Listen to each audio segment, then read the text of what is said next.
Le président des États-Unis, Donald Trump, a annoncé la nouvelle de la saisie qui serait la première mesure de ce type prise par son gouvernement.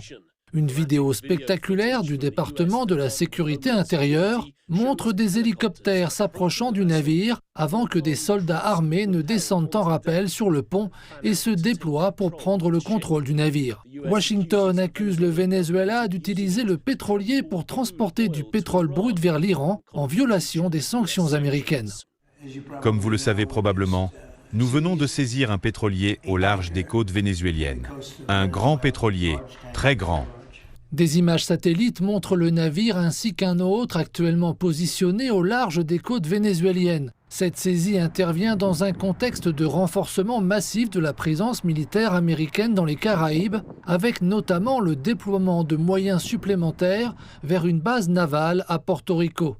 Washington a intensifié la pression sur le Venezuela, menant des frappes aériennes contre des bateaux soupçonnés de trafic de drogue et menaçant d'une intervention militaire.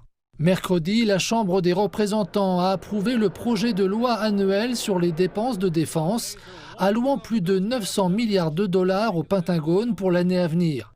Ce projet de loi renforce également le contrôle du Congrès sur les frappes contre les bateaux, permettant aux législateurs de retenir un quart du budget de déplacement du secrétaire à la Défense Pete Hegseth si les vidéos non montées des frappes n'étaient pas rendues publiques. On ne sait toujours pas ce qu'il adviendra du pétrolier saisi et de sa cargaison. Interrogé à ce sujet, le président Trump a déclaré qu'il prévoyait de le garder.